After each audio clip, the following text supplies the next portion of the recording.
5 alasan yang membuat timnas Indonesia kalah 1-2 dari Cina. Rotasi pemain Shin Tae-yong berbuah pahit. Timnas Indonesia menelan kekalahan saat berhadapan dengan timnas Cina pada laga keempat grup C, kualifikasi Piala Dunia 2026. Pada duel ini, pasukan Shin Tae-yong kalah dengan skor 1-2. 2 gol yang bersarang di gawang Maarten Paes tercipta pada babak pertama. Kedua gol itu dicetak oleh Bakram Abdueli dan Yuning Zhang. Sedangkan gol balasan skuad Garuda dicetak Tom Hai pada menit ke-87. Pada laga ini, Shin Tae-yong membuat satu keputusan penting dengan mencoret Eliano Regenders dari skuad bersama 3 pemain lain. Eliano tidak cedera. Ini taktik Shin Tae-yong, ujar manajer timnas Indonesia, Sumarji. Terlepas dari absennya Eliano, beberapa taktik yang diterapkan Shin Tae-yong tak berjalan sesuai harapan. Selain itu, gaya bermain Cina juga berdampak pada sulitnya Indonesia mengembangkan permainan dan kalah. Shin Tae-yong membuat 4 perubahan di starting 11 saat berjumpa Cina dibanding lawan Bahrain.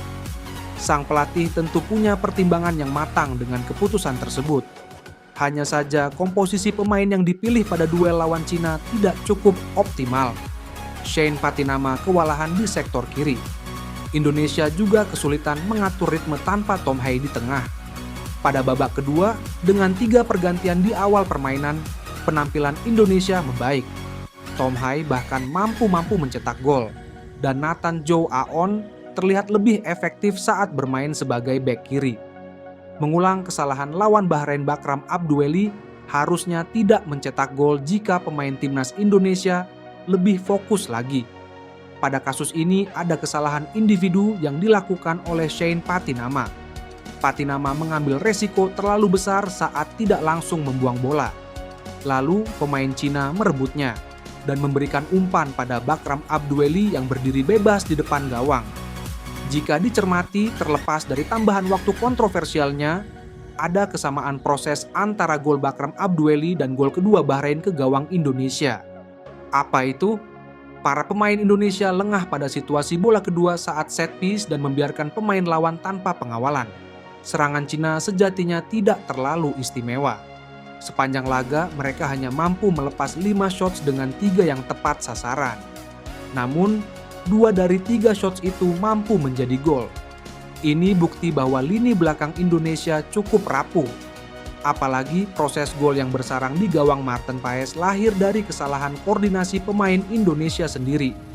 Gol kedua Cina harus tidak terjadi karena ada banyak pemain di dekat Gao Junyi yang jadi pemberi assist. Situasi ini cukup mengherankan, sebab pada 3 laga-laga sebelumnya Indonesia bertahan dengan rapat. Cina menunjukkan permainan yang agresif pada babak pertama. Mereka acap kali melakukan duel-duel fisik dengan pemain Indonesia. Namun, pada babak kedua ada situasi yang tidak biasa. China begitu agresif saat merebut bola terutama di lini depan. Namun, saat dalam situasi bertahan, mereka sering terjatuh dengan kontak yang minimal. Apa yang dilakukan Cina adalah bagian dari taktik.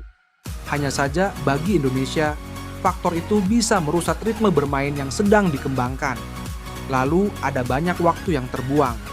Pada 10 menit akhir laga, terutama saat Pratama Arhan dan Malik Rizaldi bermain, Shin Tae-yong menerapkan taktik baru.